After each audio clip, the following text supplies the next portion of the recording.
Assalamualaikum warahmatullahi wabarakatuh.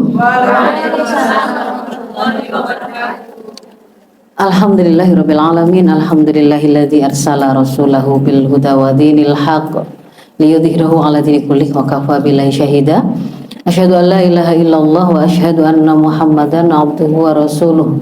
Allahumma shalli 'ala sayyidina Muhammad wa 'ala ali sayyidina Muhammad.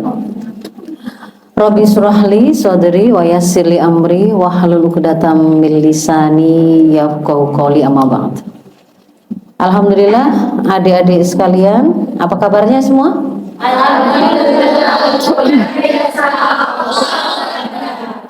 Ya, alhamdulillah. Sudah sarapan? Gak kekenyangan kan? Insya Allah enggak ya? Rencana ngantuk enggak? Ya, awas dong ngantuk ya. Ngantuk jangan direncanakan. Baik, kita lanjutkan untuk sesi kita hari ini. Kita akan belajar tentang bagaimana strategi memenangkan opini Islam ideologis. Jadi di sini kalau lihat judulnya ya adik-adik ya, saya panggil adik-adik, keberatan enggak? Ya, anak-anak umur berapa ini? 10. Baik, adik-adik sekalian, kalau lihat judul ini ada berapa atribut yang terkandung dalam judul ini. Yang pertama strategi. Yang kedua ini adalah yang sedang berkumpul di sini, aktivis muslimah. Ya. Yang ketiga punya sebuah agenda memenangkan opini Islam ideologis. Nah, jadi kita akan berbicara tidak lepas dari yang sudah jadi judul itu.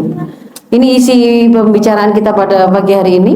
Yang pertama saya akan mengawalinya dengan kenapa kita perlu membangun bahkan memenangkan opini Islam ideologis di tengah gempuran opini kufur hari ini. Yang kedua, bahwa Antuna sebagai aktivis muslimah harus menjadi opinion maker and opinion leader. Lalu yang nanti jadi di sini nanti akan kita sampaikan kenapa seperti itu ya. Lalu yang ketiga, lalu bagaimana strateginya? Ya, kita bicara strateginya dan terakhir adalah penutup. Masuk yang pertama, urgensi membangun opini Islam ideologis di tengah gempuran opini kufur. Nah, yang pertama saya awali dengan posisi strategis media. Ini hanya review saja. Semua orang juga tahu kalau media itu strategis. Dia bahkan dibilang sebagai kekuatan kalau ada eksekutif, ada yudikatif, ada legislatif ya. Nah, media ini kadang-kadang disebut sebagai pilar yang berikutnya. Nah, media ini sendiri hari ini itu sudah menjadi alat kontrol masyarakat. Kalau adik-adik pernah dengar kata-kata yang sering juga disampaikan oleh influencer, terutama konten-konten kreator ya, apa yang menjadi sesuatu yang kau keluarkan ya, sampai kemudian menjadi sesuatu yang kau pikirkan, kau lakukan, bahkan kemudian kau katakan, itu sebenarnya sangat dipengaruhi oleh gizi apa yang menjadi asupan kalian. Lah, gizi terhadap pikiran kita itu adalah informasi apapun yang kemudian kita masukkan. Lah, media itu adalah alat untuk berbagi informasi. Kalau ada pihak yang menginginkan masyarakat itu melakukan suatu aksi atau justru tidak melakukan sesuatu, begitu ya. Ketika mereka menginginkan seperti itu, mereka bisa. Jadi apa yang kemudian dilakukan oleh seseorang, bahkan juga kemudian sekelompok orang atau bahkan masyarakat secara keseluruhan, itu bahkan bisa direkayasa dengan mengatur atau merekayasa apa yang kemudian sampai ke benak masyarakat dan apa informasi-informasi yang tidak sampai kepada mereka. Nah, informasi itu sampai atau tidak sampai kepada mereka itu kan menggunakan media, kan begitu ya. Jadi di sini dikatakan media bisa menjadi alat kontrol masyarakat.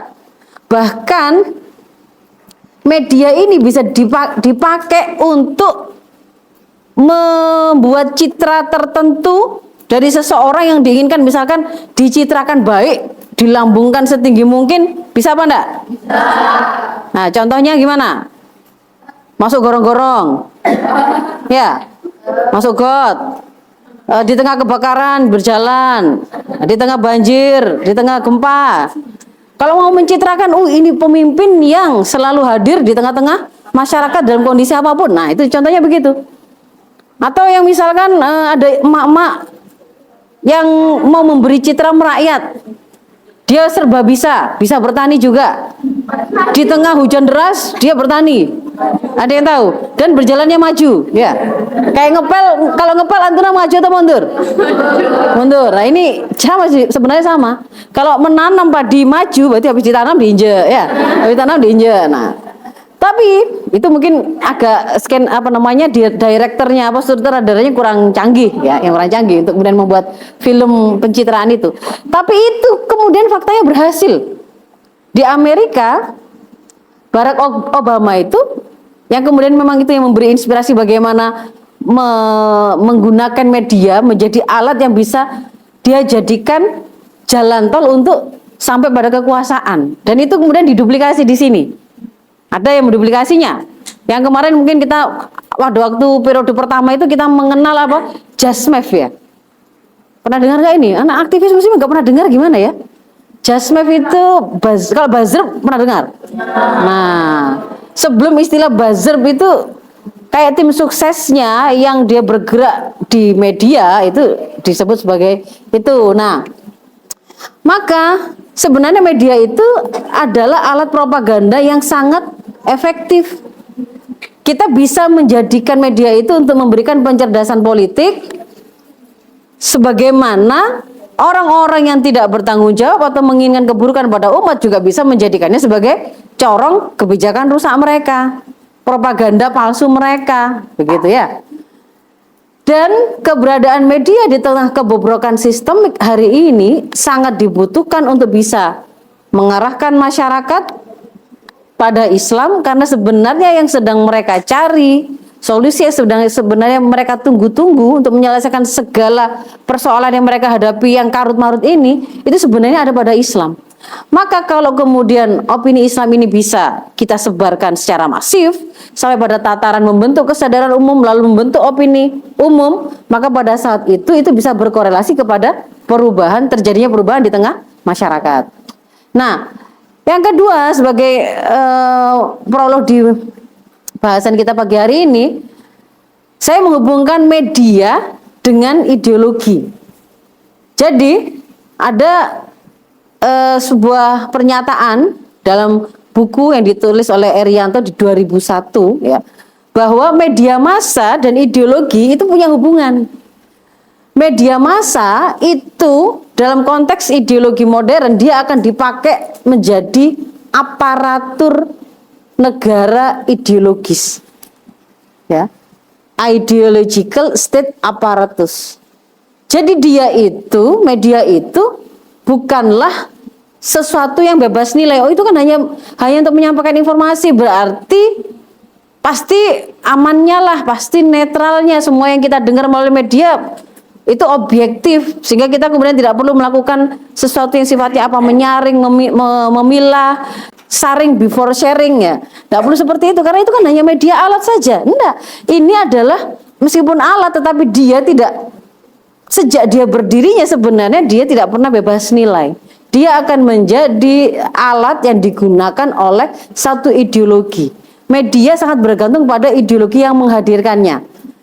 Sebagai contoh, kalau kemudian Antuna adik-adik lihat gitu ya, di Indonesia terutama pada akhir-akhir ini ya, di rezim terakhir itu kita bisa melihat rasanya yang namanya opini Islam itu kan selalu dilakukan counter attack, ya kan? Kalau kemudian ada orang yang menyuarakan tentang syariah kafah, bahkan serangannya itu bahkan sampai masuk kepada hal-hal yang sifatnya terma atau istilah, bukan semata-mata menyerang dalam bentuk opini-opini tentang hukum-hukumnya yang kalau dulu mungkin serangan terhadap Islam itu dalam bentuk Islamofobi itu yang juga menggunakan media itu kan serangan kepada hukum-hukumnya.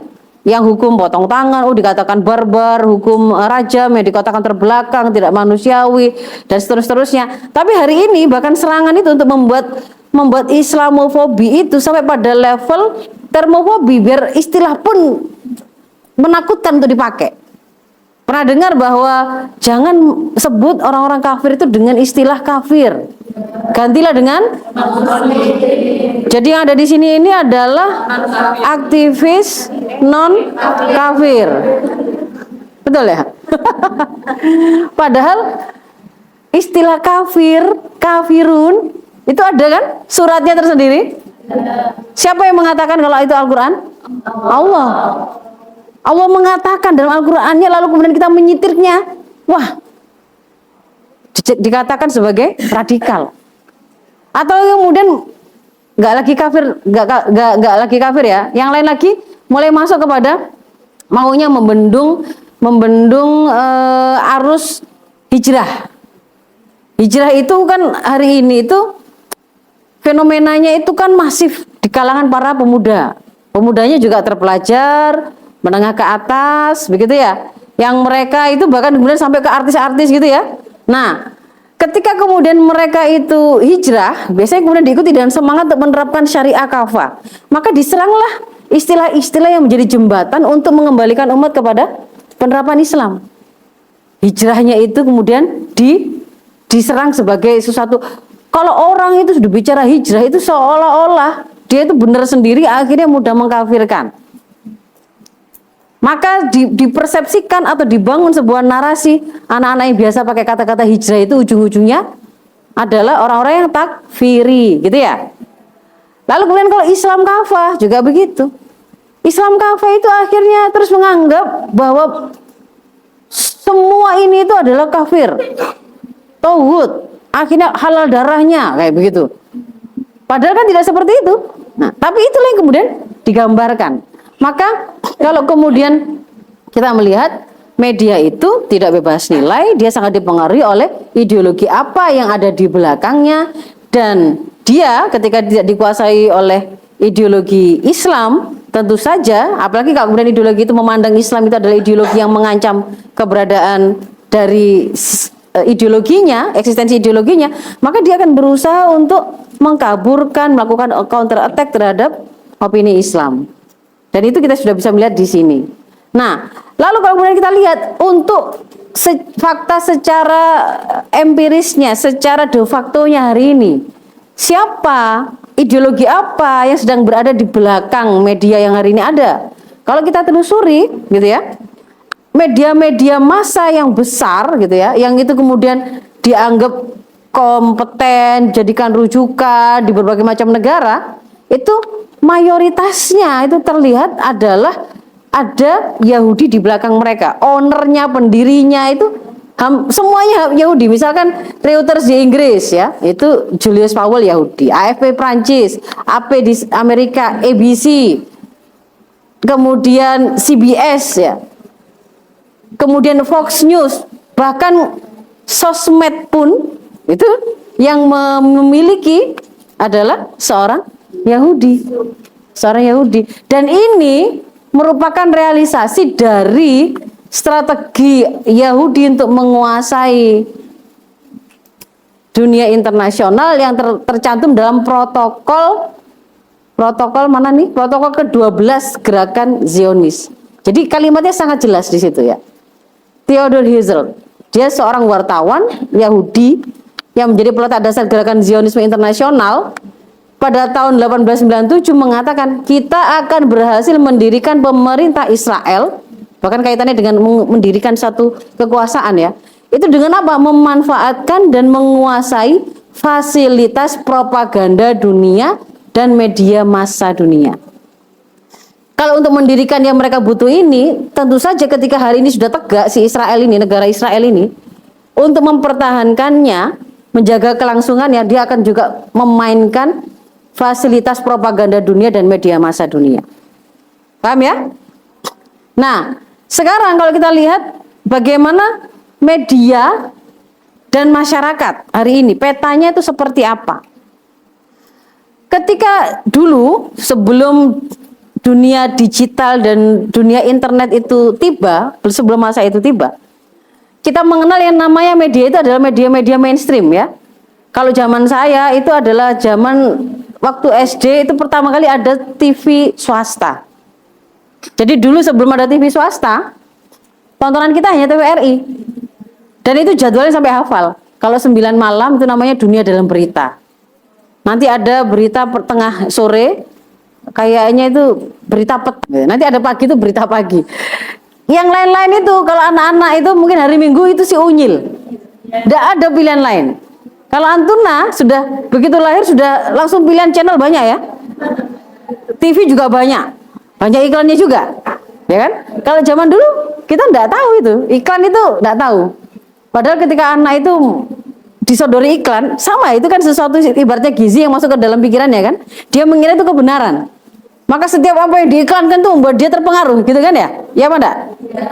Waktu kalau anak-anak, jangan anak-anak ya, orang dewasa saja ketika kemudian diiklankan terus-menerus, dan itu dibaca sebagai strategi untuk mempengaruhi saraf manusia. Contohnya hari ini misalkan Antuna mau nyekrol sosmed apapun, ketika kemudian ada ketertarikan ya, mulanya nyekrol itu kan banter begitu ya, begitu ada yang tertarik, oh ada gamis kok pas bagus, tahan sebentar, itu langsung dibaca oleh apakah itu TikTok, apakah itu Facebook, atau apa itu Marketplace dan seterusnya sebagai sebuah ketertarikan.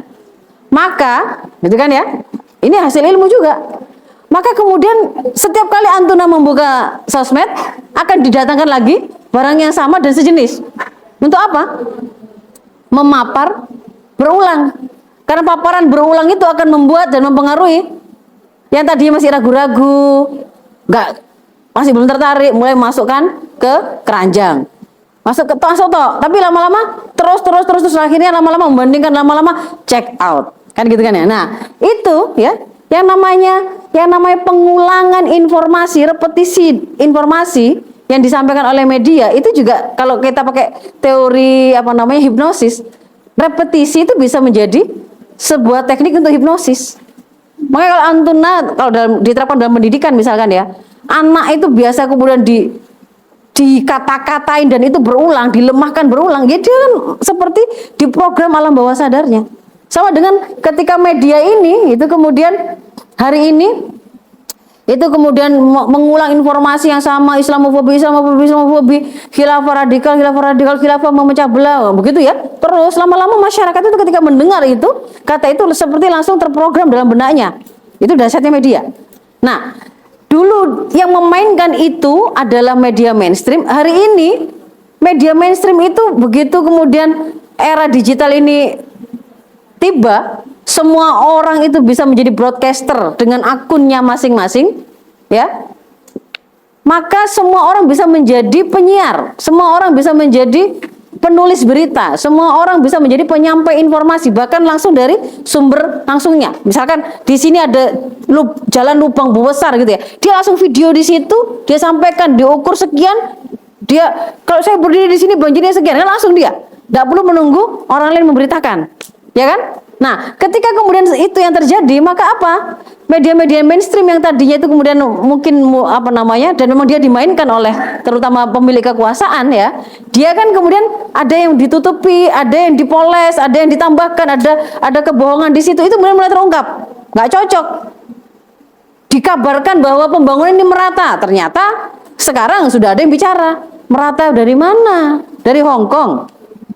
Wong jalan di Lampung saja seperti ini, langsung disetengkan kan? Langsung viral, langsung. Akhirnya apa? Masyarakat mulai runtuh kepercayaannya kepada media mainstream dan mulai beralih kepada media sosial. Mereka menjadi kalau media sosial itu ya mereka jadi kreatornya, mereka jadi distributornya, mereka juga kemudian dengan jejaring yang mereka punya dia bisa melakukan proses amplifikasi sampai pada tataran keviralan, ya kan? Dan itu ketika viral itu bisa menjadi sebuah tekanan tersendiri. Nah, di sini kalau kita lihat tahun 2022 ya, jumlah pengguna aktif media sosial di Indonesia adalah sekitar 200 juta orang pada Januari 2022. Jadi ini adalah angka yang luar biasa, 200 juta. Kita penduduknya berapa? Hah?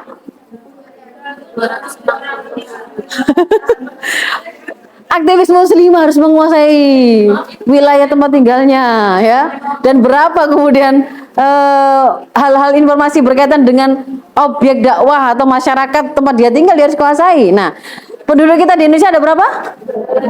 Sekitar 300-an juta.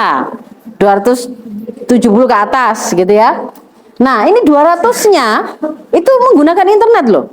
Padahal 300 juta tadi itu, 270 juta tadi itu kan sak bayi-bayinya kan? Seorang-orang tua-tua yang gaptek-gaptek itu kan? Berarti ini hampir seluruh penduduk yang dia masih bisa membuka gadget itu memakai terkoneksi dengan internet. Maka ini adalah sesuatu yang sifatnya sangat apa? Strategis ya.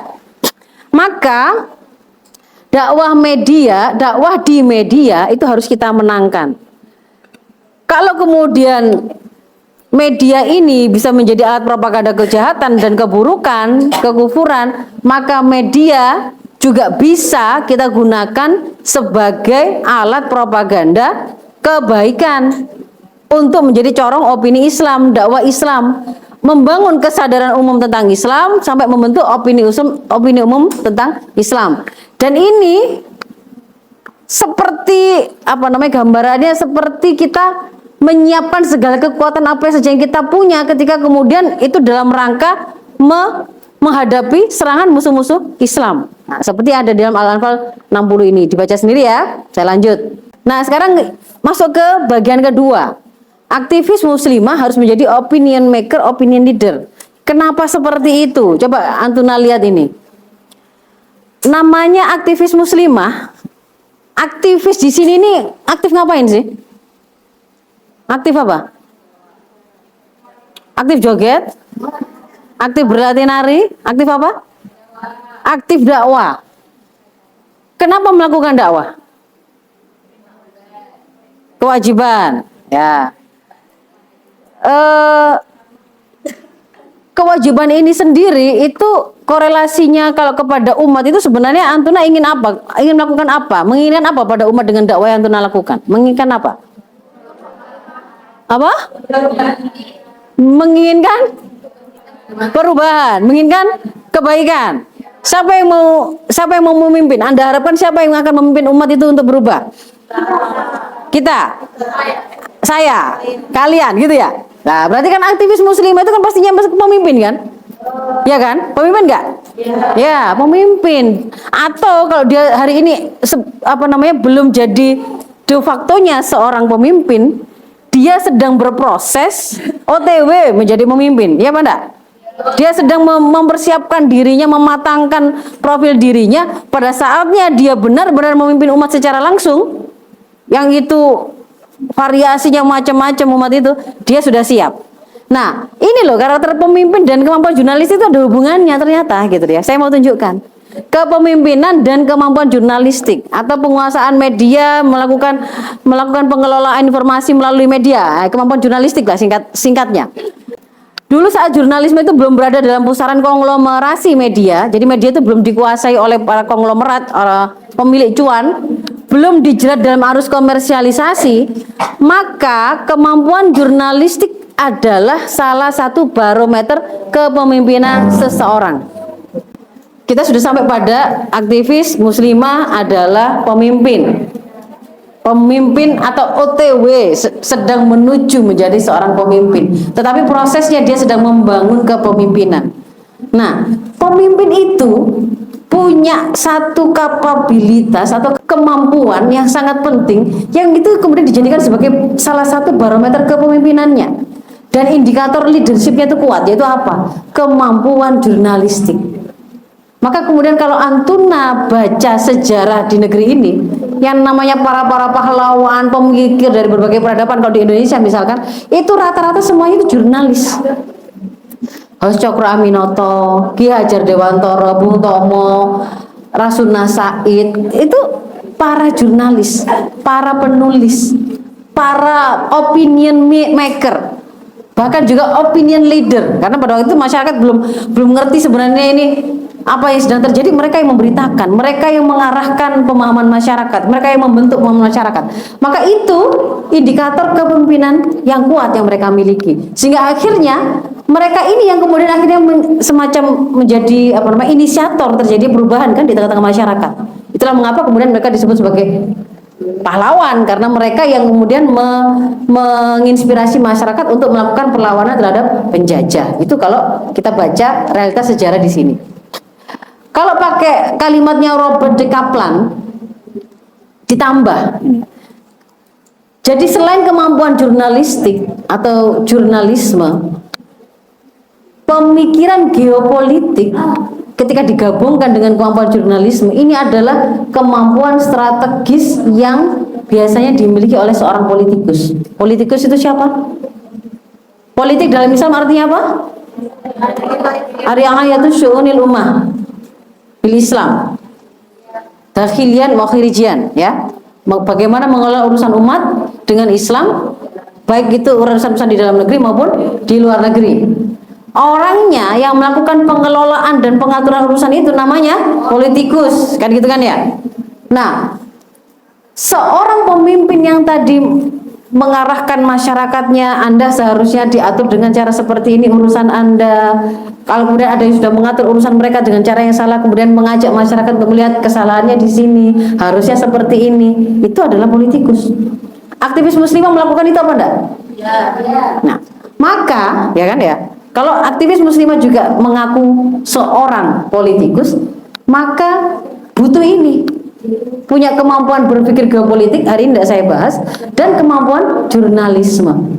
Karena ini nanti akan membentuk kapasitas berpikir strategis Anda dan visioner untuk bisa mengatur dan mengelola berbagai urusan umat yang kompleks. Bagaimana kalau di zaman Islam atau dalam peradaban Islam, posisi pers, posisi media, posisi jurnalis itu di mana?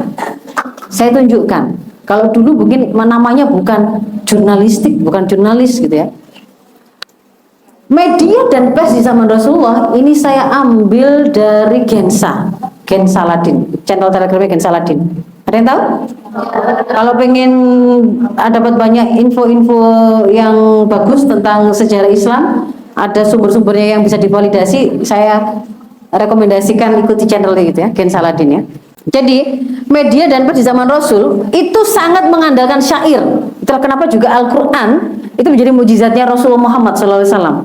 Karena pada masa itu yang namanya syair gitu ya, kemampuan berbahasa, kemampuan menyampaikan pemikiran dengan jelas dan indah, mempengaruhi orang, itu menjadi sebuah kemampuan yang dianggap kemampuan yang utama begitu.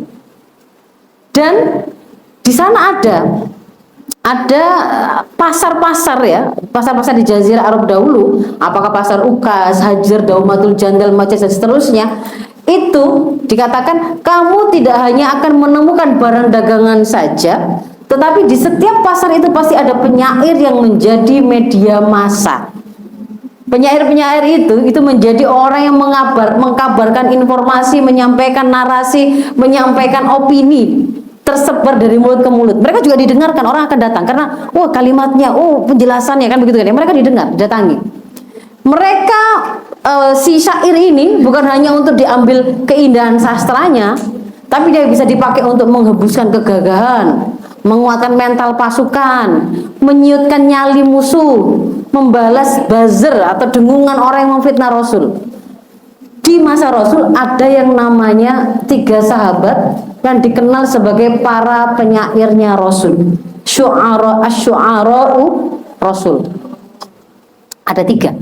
Hasan bin Sabit, ini kalau singkatnya, nggak usah saya ceritakan contoh kisahnya ya. Kita bisa menukil perkataan Ibunda Aisyah terkait dengan Hasan bin Sabit ini. Beliau mengatakan begini, kalau Hasan bin Sabit itu sudah menyampaikan syairnya, ya, maka pada saat itu syairnya itu bisa satu sisi mengobati kegalauan hati Rasul, sisi yang lain itu membersihkan nama Rasul. Jadi pujian terhadap kemampuan Hasan bin Sabit ketika melakukan counter attack atau melakukan buzzer, menjawab serangan-serangan buzzer kekufuran, itu sangat piawai. Lalu Abdullah bin Rawaha ini, ada yang tahu Abdullah bin Rawaha, pernah dengar? Salah satu pemimpin pasukan yang syahid pada perang apa? Mu'tah. Mu'tah itu pasukan kaum muslimin melawan Romawi. Berapa jumlahnya, imbang atau tidak imbang? 3.000 melawan 200.000 ya. Nah, syairnya Abdullah bin Rawaha itu diantara yang terkenal membangkitkan semangat juang pasukan melawan Romawi yang gak imbang itu. Kalau Ka'ab bin Malik, ada yang tahu? Ka'ab bin Malik itu sahabat yang pernah melakukan maksiat, gak ikut perang Tabuk. Dan kemudian beliau bertaubat. Nah, beliau bertaubat dan kemudian beliau jadi memang benar-benar taubatan nasuha begitu. Dan Ka'ab bin Malik ini kalau nukilannya gimana ya? Oh gini, Rasulullah pernah menggambarkan syairnya Ka'ab bin Malik itu gini: seranglah syair-syair atau serangan orang-orang kafir Quraisy itu dengan syairmu, karena pengaruh syairmu itu bisa mengalahkan anak-anak panah yang mengarah kepada musuh-musuh, yaitu mereka.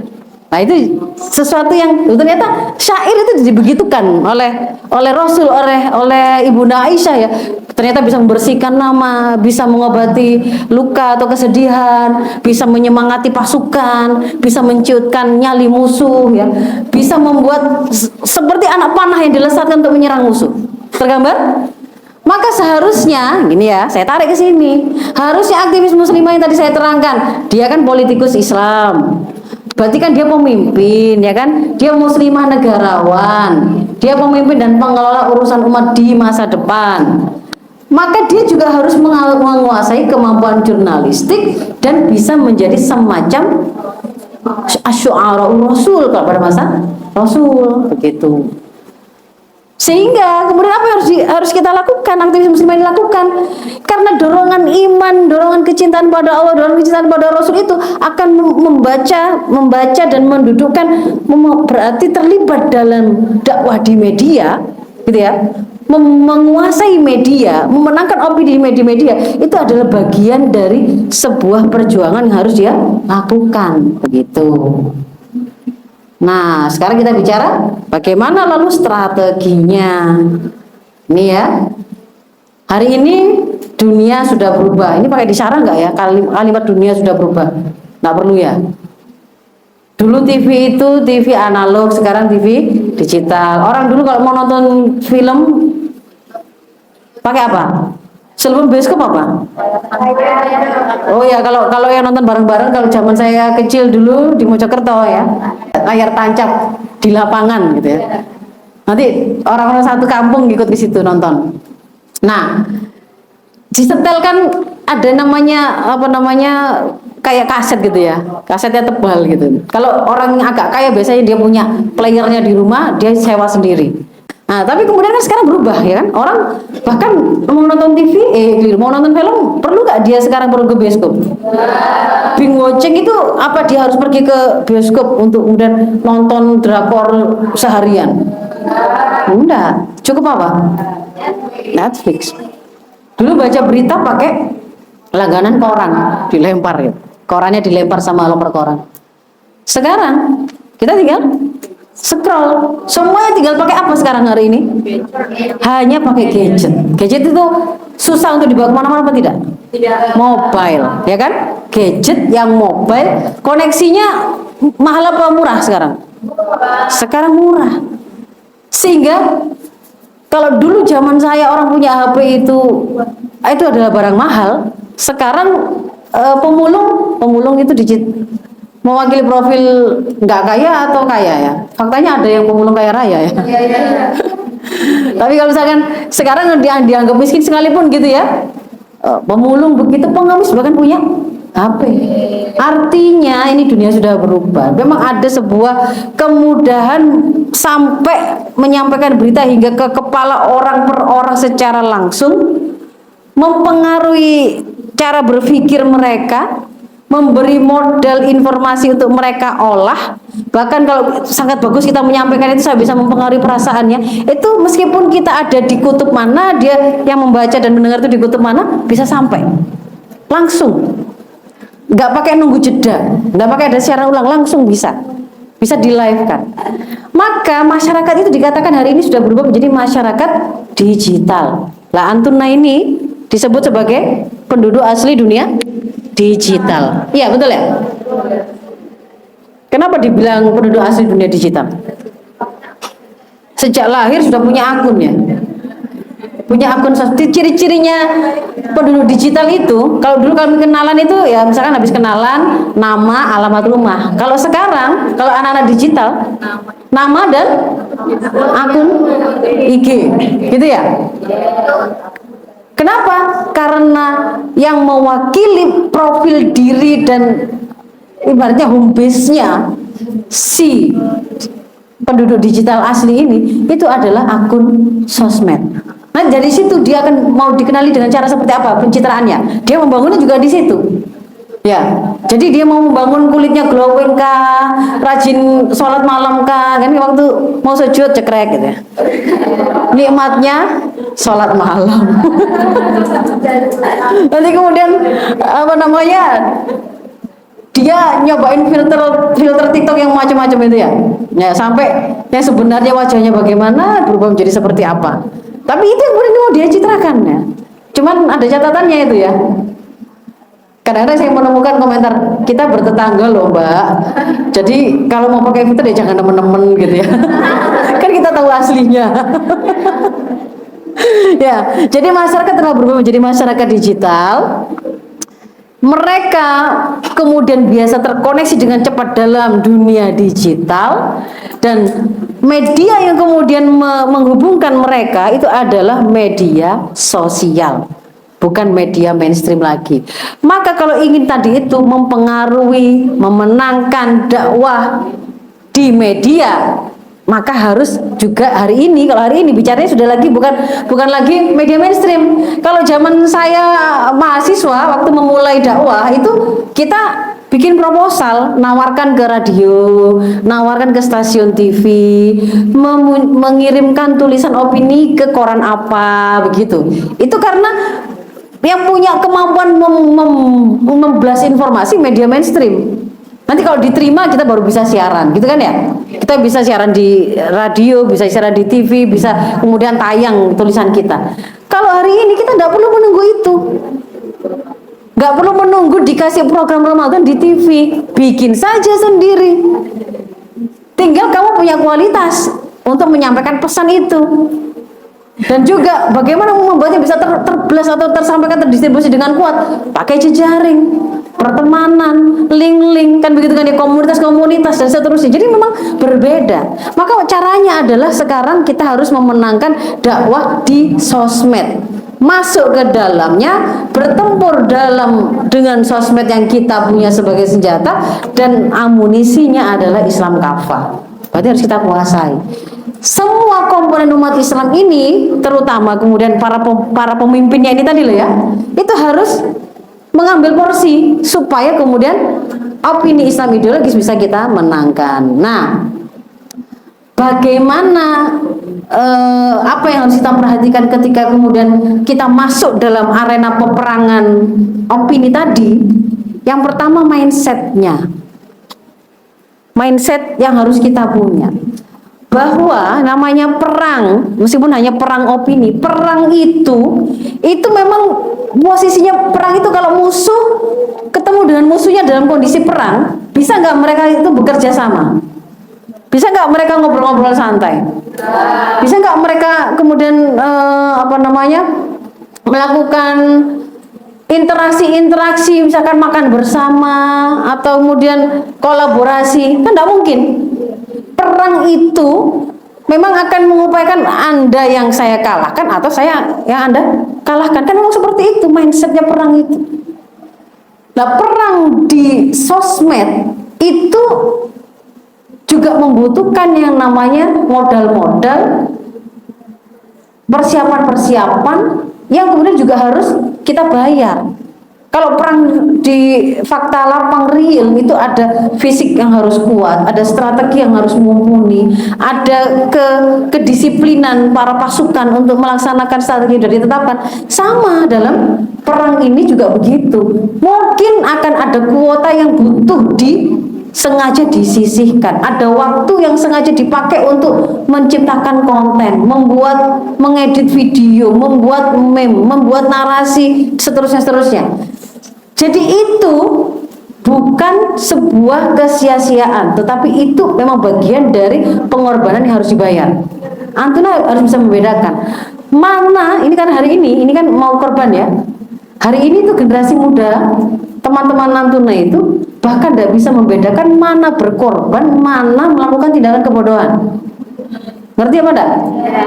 Kalau ada anak muda ikut war tiket Coldplay, harganya 11 juta, sampai dia ngambil uang simpanan tabungan adiknya untuk ayahnya yang sakit, untuk bayarin pacarnya, itu pengorbanan apa kebodohan?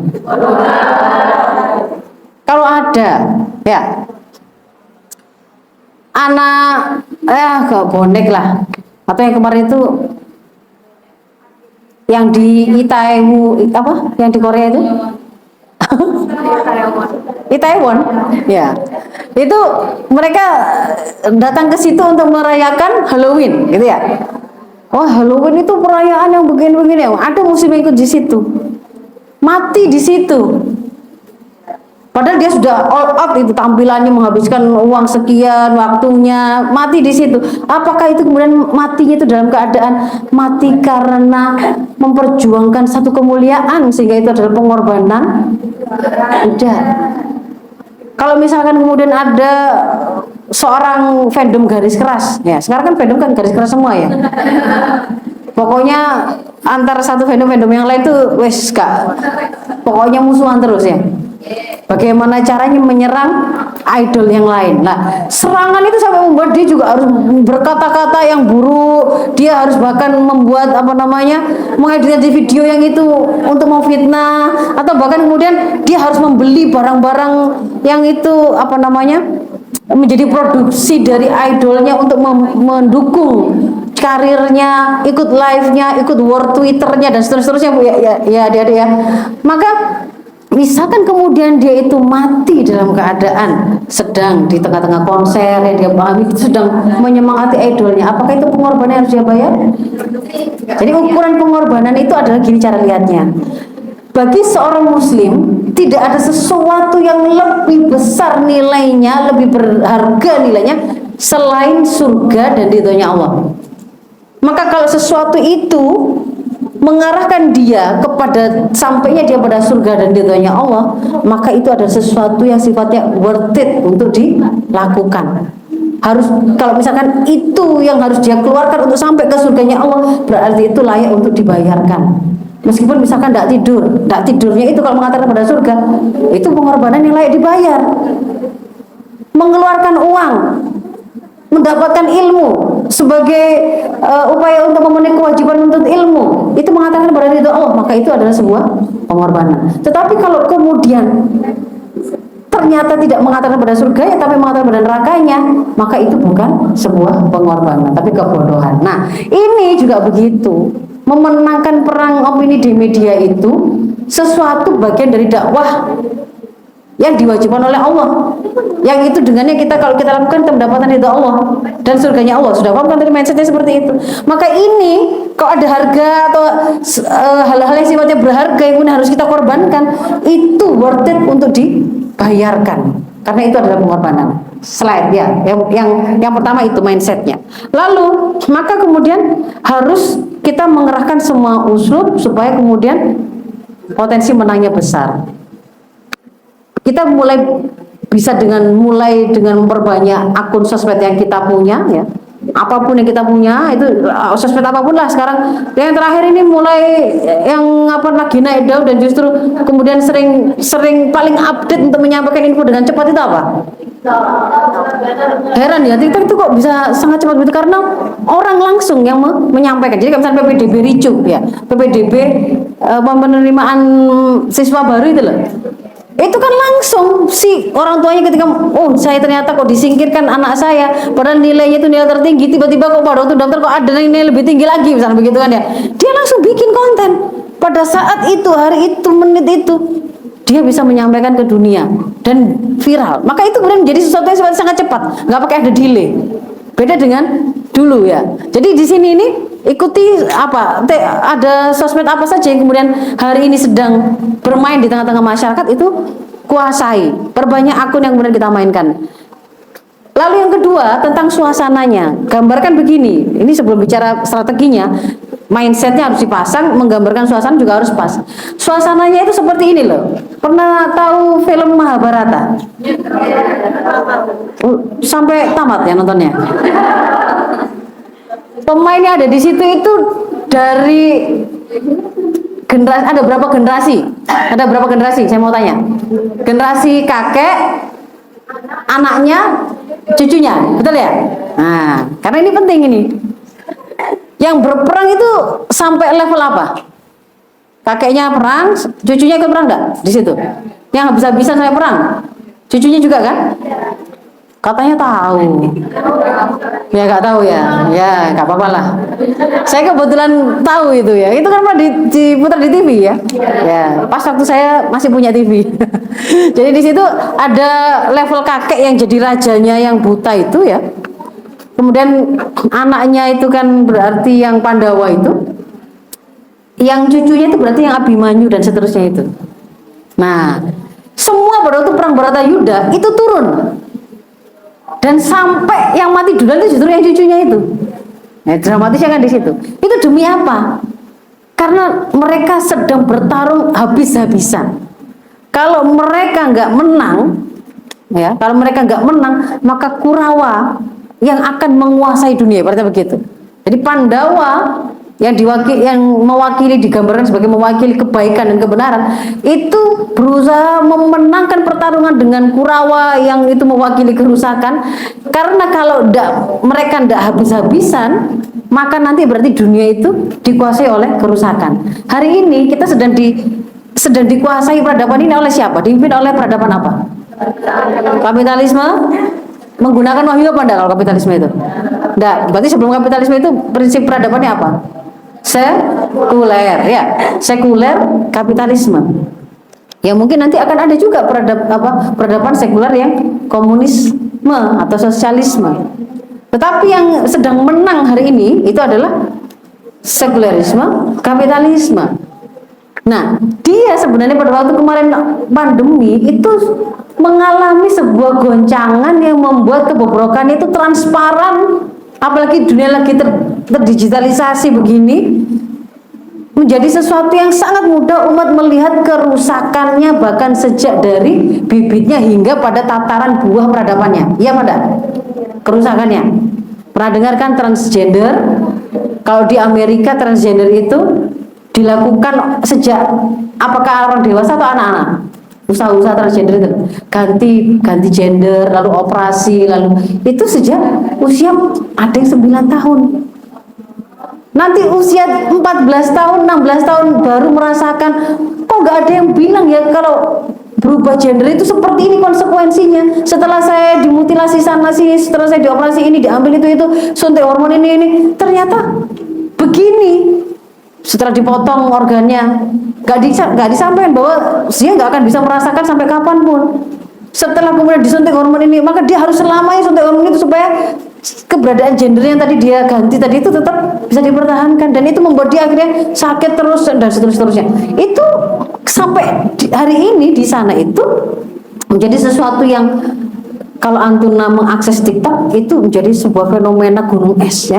Karena mereka sejak di sekolah dasar diperkenalkan tentang LGBTQ+, lalu diberikan sebuah afirmasi begitu, disuruh untuk kalau ada merasa nggak nyaman sedikit suruh konsul, nanti di konsul itu disampaikan, oh kamu salah gender, lalu diarahkan ke operasi, lalu masuklah dia dalam industri kesehatan yang sedang mengeksploitasi dia dengan operasi plastik, dengan ini dan seterusnya.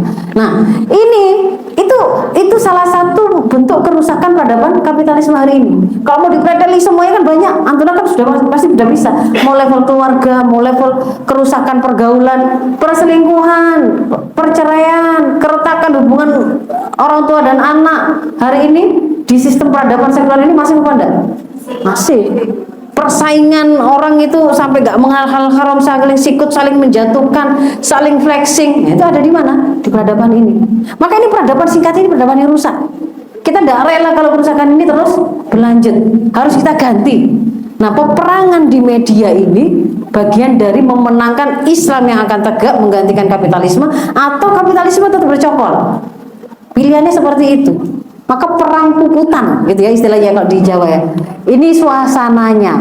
Berarti harus tergambar. Kalau begitu, saya nggak boleh main-main. Saya harus habis-habisan. Terus juga memahami perang ini itu kan saya bukan pemain satu-satunya. Saya bukan prajurit satu-satunya. Saya adalah bagian dari prajurit tim besar kaum muslimin ini. Maka kontribusi yang kecil yang kita lakukan pun kita akan melihat itu sesuatu yang berharga. Karena itu bukan karya perorangan saja yang hanya level kita saja. Sebenarnya itu bagian dari sebuah kerja besar. Maka kita akan pede dengan kontribusi apapun yang kita punya. Satu sisi. Sisi yang lain, kalau kita misalkan mau lemah gitu ya, kita akan berpikir, saya ini bagian dari sebuah pasukan yang besar. Kalau saya lemah di sini, jangan-jangan nanti serangan musuh itu diarahkan itu melalui titik di mana saya, ibaratnya itu saya batu bata yang lemah tadi, bisa nembus, bisa kalah. Maka saya tidak boleh kalah, tidak boleh lemah. Berpikirnya begitu, karena kita bagian dari sebuah kekuatan umat Islam ini. Satu sisi kita akan optimal, tidak mudah menyerah, tidak meremehkan usaha kita. Sisi yang lain kita juga nggak akan bermudah-mudah untuk melemahkan diri, untuk kemudian berhenti, atau nggak akan rela menjadi titik lemah yang dari situ nanti umat akan musuh akan menyerangnya, gitu ya. Nah, ini harus kita pahami, ini adalah kesempatan yang terbaik pasca wabah. Kapitalisme itu sudah kehilangan tajinya, dunia digital membuat kelemahan kapitalisme itu sudah nggak bisa ditutup-tutupi lagi. Dulu kita tidak mengenal yang namanya kota zombie. Dulu ngertinya zombie itu ya memang kayak film saja ya, orang yang jalan sambil begini ya, sambil gerakannya slow motion, kurus, jelek, kayak nggak pernah tidur gitu ya, kayak mayat hidup. Itu nyata di Philadelphia. Bagaimana satu kota itu adalah kota zombie. Kenapa? Kalau antum meluaskan pandangan ke sana akan ketemu semua orang itu menunduk, jalannya pelan, kurus, ada yang garu-garu, ada yang tiba-tiba bergelimpangan di jalan. Kenapa? Karena mayoritas penduduknya adalah pengguna narkoba. Itu salah satu bentuk kebobrokan kapitalis yang hari ini transparan. Itu harus kita kalahkan. Maka masuklah ke medan tempur sosmed. Nah, sosmed ini kita mulai mengenal apa saja jenis sosmed. Yang pertama, ini beberapa karakter singkatnya saja ya. Kalau Facebook, ini katanya pemakai Facebook itu orang-orang emak-emak usia apa? Milenial awal, apa? X justru. Iya, X dan milenial awal atau tua, X dan Y yang agak tua-tua. Karena kalau setelah itu mainannya justru ke IG, gitu ya. Tapi Facebook ini juga nggak akan ditinggalkan. Kenapa? Karena dia punya kemampuan ini loh, pembentuk hubungan. Memang, jadi bentuk koneksi komunitas itu di sini tempatnya. Maka ini harus kita kenali. Oh, di situ ya kalau Facebook. Lalu yang berikutnya Twitter. Nah, kalau Twitter ini kekhasannya adalah dia punya kemampuan penyebar informasi dan bisa dijadikan ukuran untuk mengukur apa namanya sejauh mana sebaran informasi tadi melalui hashtag yang dia punya, viralnya trending hashtagnya tadi. Nah, jadi ini bahkan ya setengah dari trending topik di Twitter itu selalu jadi headline-nya CNN. Si Twitter ini punya kekuatan jadi corong berita media konvensional, sehingga banyak pihak memanfaatkannya, terutama dalam dunia politik. Maka ini harus juga kita kuasai. Lalu yang berikutnya, kalau YouTube itu di YouTube ya. YouTube. Kalau YouTube bagaimana? Ini intinya adalah selain dia itu situs yang peringkat 1 medsos yang paling sering diakses, orang kalau mau nyari video orisinal larinya pasti ke sini. Nah, maka ini juga bisa menjadi media sosial untuk kita memberikan layanan video yang original, yang berkualitas, yang bisa dirujuk dan diambil oleh umat kapanpun. Gunakan dan manfaatkan ini YouTube ya. Nah, lalu bagaimana kita melakukan membentuk opini umum dan sebelumnya membentuk kesadaran umum? Sebenarnya aktivitas untuk membentuk opini umum itu bisa kita lakukan melalui dua jalur ini, adik-adik ya. Jalur langsung, kalau jalur langsung itu berarti melalui kontak langsung, fisik, darat. Datang ke orang, ke teman kita, kos-kosan, satu angkatan, satu kuliah, satu jurusan, apapun itu, kontak personal, mendatangi lalu menyampaikan ide. Itu bisa juga membentuk opini. Jadi memang nggak harus melalui media juga, itu bisa kontak yang langsung. Bahkan pada model aktivitas yang kontak langsung seperti ini, itu bisa bahkan kita pastikan untuk terus mengarah kepada terbentuknya kesadaran umum. Karena kan kalau dia nggak setuju, langsung kita bisa baca responnya. Itu asli, bukan apa namanya, bukan sesuatu yang sifatnya maya. Kalau di sosmed ya, kita menyampaikan satu pemikiran lalu kemudian ada yang komentar seolah-olah itu menyerang, memusuhi, padahal dia sebenarnya itu tertawa-tertawa ini pada teman sendiri, ada. Atau kemudian dia mengiyakan padahal itu kemudian di balik itu dia mentertawakan argumentasi yang kita sampaikan, itu bisa. Jadi maya, ada dunia maya nggak bisa mengcover itu. Tapi kalau kontak langsung itu bisa kita gunakan untuk langsung melihat bagaimana responnya, paham atau tidak, ada pertanyaan, kalau ada pertanyaan kita jawab, itu seperti ini. Bisa melalui kontak personal, bisa kemudian kita hadirkan orang, undang dalam sebuah forum, kajian kah, kita sampaikan opini. Nah, itu juga sama. Itu juga membentuk opini umum dan kesadaran umum. Yang tidak langsung lah itu di sini media. Media berarti bisa apa? Ibaratnya jalur apa ini? Udara ya. Jalur udara. Maka di sini ini berarti harus adik-adik kuasai. Kalau mau memenangkan perang di opini media berarti kita harus punya kemampuan memproduksi produk media. Contohnya media cetak. Kalau zaman dulu, zaman saya kuliah, saya itu nulis-nulis sendiri buletin, ya, ngelayout sendiri, dibawa ke percetakan sendiri. Kemudian nanti itu disebarkan ke, kalau teman kuliah dulu saya kan 200 orang kalau kedokteran itu ya. Lagi itu zaman saya dulu. Antara masih uman nggak media cetak kayak gitu? Buletin yang dipegang lalu disampaikan gitu. Masih nggak? Masih kan? Bikin bisa. Media cetak. Media audiovisual. Nah, hari ini kemampuan anak-anak penduduk asli digital ini ya kan? Siapa yang belum bisa bikin meme? Bikin undangan digital? Semuanya bisa ini berarti. Ngedit video bisa? Pakai apa? Itu bacanya memang capcut itu. Ya. Bisa ya? Bisa semua berarti ya? Kalau kemudian apa lagi ya? Ya audiovisual ya. Punya akun sosmed apa saja? YouTube punya? Punya ya? Isinya apa? Hah? Hidup segan mati tak mau. Atau ini isinya adalah flexing, hari ini OT-OT di foto. Lalu ya jangan ya, kalau hari ini Antuna itu lihat apa namanya postingannya para selebgram atau influencer itu, coba kalau influencer yang ya artis-artis itu loh, isinya apa toh? Misalkan anak bayinya itu baru teriak wah gitu, juga dikasih caption lucunya si ini ketika gitu ya. Ya apa enggak? Ya, bergerak apa, jatuh terguling jadi konten. Masa Anda rela isinya beranda kita tuh hanya itu? Janganlah ya. Lalu ini ya audiovisual, web, sosmed dan seterusnya. Nah, ini bisa untuk membentuk opini umum. Nah, sekarang dari sisi isinya, kan kita tahu oh berarti saya harus kalau mau melakukan membangun opini ada kontak langsung, ada melalui media. Kalau melalui media tadi kan ada bentuk-bentuk produknya. Lah isinya itu apa sih yang mau kita sampaikan? Ini secara umum ya harus mencakup, nggak harus dalam satu konten, tapi harus Antuna boleh pakai ini tentang bicara tentang Islam, mengenalkan Islam sebagai way of life. Jadi ya jangan hanya membatasi pada hal-hal yang sifatnya spiritual atau ritual dan personal, tapi bagaimana gambaran bangunan Islam secara kafah. Itu pertama, konten pertama. Misalkan bahas tentang jilbab. Bagaimana sih jilbab syar'i? Itu masuk mana? Tentang Islam atau tentang penguasa atau tentang pejuang Islam atau tentang kufar? Tentang Islam.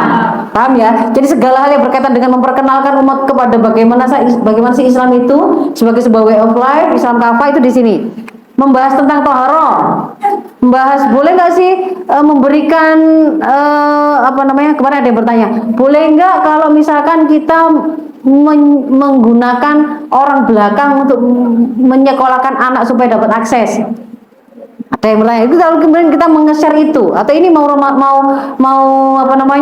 Idul Adha, bagaimana penentuan hari Arafah? Itu di sini, paham ya? Termasuk juga bagaimana sih sebenarnya konsep bernegara dalam Islam ya di sini, pergaulan dalam Islam ya di sini, gitu ya. Lalu yang berikutnya, kufar, kekufuran maupun pengembannya, orangnya. Misalkan ide LGBTQ, mempromosikan itu, ada konser datang, konser itu si Coldplay itu kemudian dikenal sebagai band yang mendukung, bahkan memposisikan dirinya sebagai pejuang LGBT. Nah, kita kemudian ungkap itu homoseksual, kaum Sodom, itu adalah sebuah kekufuran, itu kemaksiatan, itu seperti ini. Orang itu ketika datang ke sini dia membawa misi seperti ini, itu di sini. Termasuk juga misalkan ketika dulu ada serangan sebelum perang war on terrorism, ada peristiwa apa? Coba ayo. Sebelum diumumkan kita sedang berperang melawan teroris, ada peristiwa pengembangan BTC. Nah, bagaimanakah kemudian yang dimaui oleh si Amerika ketika dia mengatakan dan menyeru dunia, Anda bersama kami atau Anda bersama teroris atau Anda adalah teroris ya? Apa makna dari kalimat itu? Ini berarti kita bahasan di sini. Kita ungkap itu. Yang dimaksud dengan teror di situ siapa? Teror itu apa? Teroris itu siapa? Siapa yang dibidik oleh kalimat ajakan perang itu? Ini berarti kita mengupas konten tentang kufar, baik ide kufurnya maupun orang yang mengembannya. Paham ya? Lalu yang berikutnya, penguasa terkait dengan pemegang kebijakan yang melaksanakan dan mengelola urusan umat ini. Karena kan kita ini mau mengelola urusan umat. Nah, sehari ini mereka sedang diurusi urusan mereka oleh penguasa. Maka ambil juga konten yang berkaitan dengan bagaimana sih penguasa hari ini ngurusi urusan rakyat. Menyediakan lapangan kerja, menyediakan sekolah yang terakses, betulkah kebijakan zonasi ini solusi untuk persoalan distribusi sekolah? Apakah memang kemudian kemarin itu TPKS itu ya, dibentuknya tim khusus di kampus-kampus untuk mencegah tindak kekerasan seksual, itu adalah solusi dari ini semua kebijakan yang berkaitan dengan aturan-aturan yang diturunkan, pengelolaan urusan umat dan siapa yang melaksanakannya, membuatnya masuk dalam konten di sini. Itu juga perlu dibahas. Hal yang berikutnya adalah tentang kita, tentang para pejuang Islam, tentang mereka-mereka yang hendak berusaha mengembalikan Islam sebagai sebuah sistem kehidupan untuk tegak kembali menggantikan peradaban kapitalis. Mereka yang seharusnya itu didukung oleh umat. Maka menceritakan tentang keutamaan menjadi pejuang, menceritakan kemuliaan seorang pejuang, bagaimana profil mereka yang ngurusi rakyat gitu ya, mereka yang sederhana, mereka yang bisa jadi teladan. Nah, ini di sini untuk bisa membuat umat itu mendapatkan kepercayaannya, mereka memberikan kepercayaan pada pejuang. Maka ini adalah konten umumnya.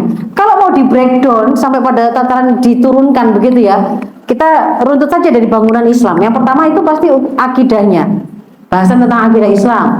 Di atasnya adalah hukum syara, semua bahasan tentang keterikatan terhadap hukum syara. Lalu hukum syara ini pasti macam-macam, termasuk untuk mengatur sosial kemasyarakatan butuh kekuasaan ya, bahasan tentang kekuasaan Islam.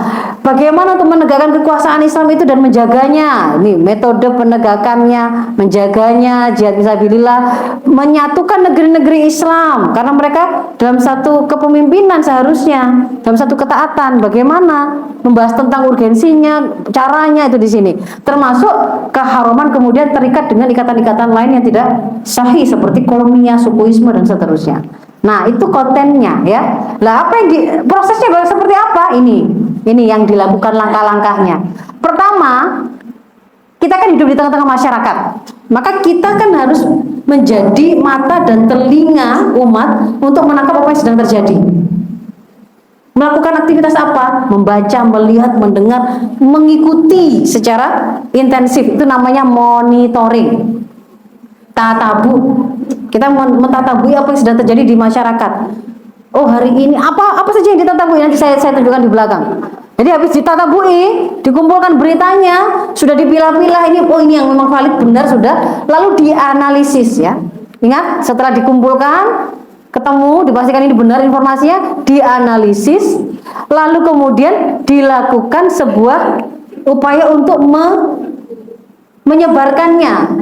Dengan pertama kali ya bikin konten dulu, rancangannya kira-kira seperti apa, lalu dipublikasikan, diumumkan, dipublish, lalu dikuatkan pengaruhnya ke tengah-tengah masyarakat. Nah, ini kalau kemudian saya ulang lagi dengan bahasa yang berbeda. Apa yang dimaksud dengan monitoring? Apa saja yang mau kita perhatikan? Ingat, monitoring atau tatabu ini akan menjadi bahan bakar untuk bisa berpikir politis. Politis tadi ngurusi urusan umat. Gak melakukan monitoring, gak akan bisa mikir urusan umat untuk tahu apa masalahnya, apa solusinya. Paham? Maka monitoring itu adalah bahan bakar untuk berpikir politis.